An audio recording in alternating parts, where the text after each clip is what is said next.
influence à la place que Dieu t'a établie en tant qu'épouse, en tant que maîtresse de la maison. Il y a des femmes qui attendent qu'on leur dise qu'elles sont les épouses, qui attendent même que leur mari leur dise quoi faire en tant qu'épouse, en tant que maîtresse de la maison. Tu as un problème.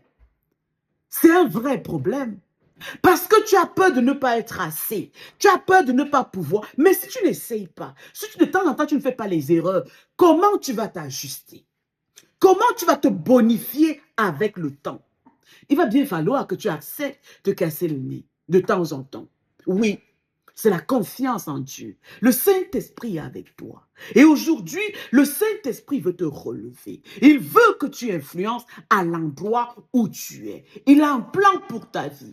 Est-ce que tu peux lui faire plus confiance qu'à toi-même? Plus confiance qu'à tes schémas du passé? Plus confiance à tout ce qui est autour de toi? Moi, je fais confiance au Saint-Esprit plus qu'à mes propres pensées. Oui, plus qu'à mon background. Je suis une intellectuelle, mais je fais confiance au Saint-Esprit plus que toutes les connaissances que j'ai amassées jusqu'ici.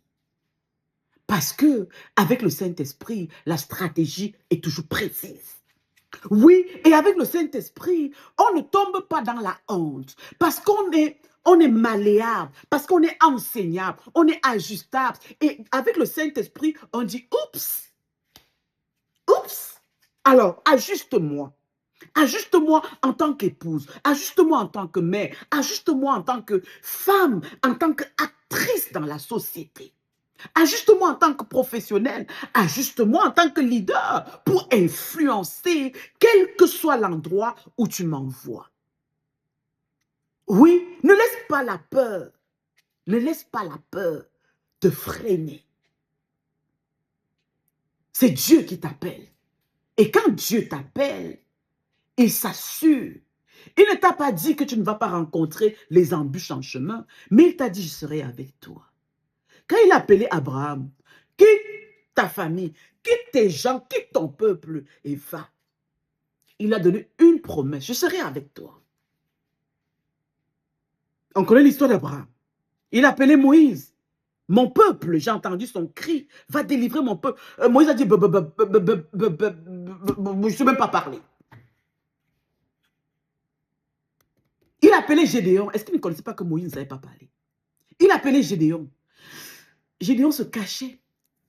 Quand Gédéon a su que Dieu était... Il se cachait. On peut se cacher de Dieu.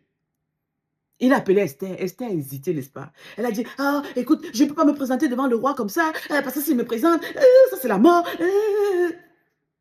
Il a appelé Jérémie. Jérémie a dit, moi je suis trop jeune. Je suis trop jeune. Oui. Et pourtant, malgré toutes ces insuffisances, Dieu les a quand même appelés. Il y a des personnes qui attendent le bon moment. Peut-être que tu fais partie de ces personnes qui attendent le bon moment. Mais je vais te dire une chose. Le bon moment, c'est maintenant. Le bon moment, c'est quand tu décides de te lever. De juste te lever. Tu as la vision, c'est clair dans ta tête. Ou alors, tu as le début de cette vision. Tu te lèves et tu te tiens dedans. La honte va te dire, qui es-tu pour parler? Qui es-tu pour te lever? Qui es-tu pour oser? Mais Dieu, le Saint-Esprit te dit, je t'ai choisi, je t'ai appelé, je t'ai établi. Jean 15 au verset 16. Tu n'as pas besoin d'être parfait. Tu n'as pas besoin d'être parfait pour être utilisé. Tu dois seulement être disponible. Juste être disponible.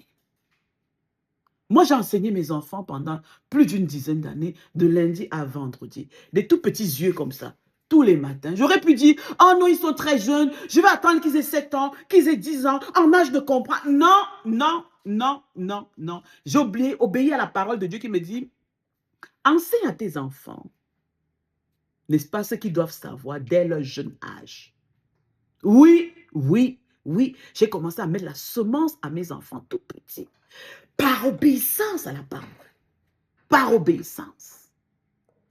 Et aujourd'hui, Dieu me préparait, il me préparait à de grandes choses. Et un jour, il m'a dit, Béatrice, L'enseignement que tu fais avec tes jeunes enfants, je veux que tu le fasses avec un groupe de femmes. Et c'est comme ça que mon ministère est parti. C'est comme ça que BKS Ministry est né. C'est comme ça que Femme de Destinée, qui est un de mes ministères, est né. Oui, oui, parce que j'avais commencé à enseigner. Et vous pensez que j'ai fait des choses différemment? Non, non. J'ai pris le schéma, je le répliquais à une échelle un peu plus grande. Oui, bien entendu, dans les mains de Dieu, je reste malléable. Je suis reparti me former, acquérir de nouveaux outils pour m'adapter à ma nouvelle cible. Mais je vais te dire, le modèle était le même. C'est juste des outils supplémentaires que je suis allé acquérir. Je ne n'ai pas appris à me préparer pour enseigner. Je le connaissais déjà depuis. Ne laisse pas la peur t'empêcher d'influencer à l'endroit où Dieu t'appelle à influencer. Et le leadership commence à l'endroit où tu es. À l'endroit où tu es. Fais la place à Dieu. Sois disponible. Alors déclare avec moi. Fais cette déclaration prophétique maintenant. Je me relève pour répondre à l'appel de Dieu sur ma vie. Il t'appelle à relever ou le relever dépendamment. Et c'est lui qui te choisit. C'est lui qui t'appelle. Ce n'est pas parce que tu mérites. Non. C'est une question d'obéissance. Ruth est rentrée dans la généalogie de Jésus par obéissance à Noémie, sa belle-mère. Sa belle-mère a dit, fais, elle a fait. Va ici, va. Rencontre telle personne, rencontre. Obéissance. Elle est allée dans un pays où, vers un peuple qu'elle ne connaissait pas du tout. Et elle a obéi étape par étape à ce que sa belle-maman disait.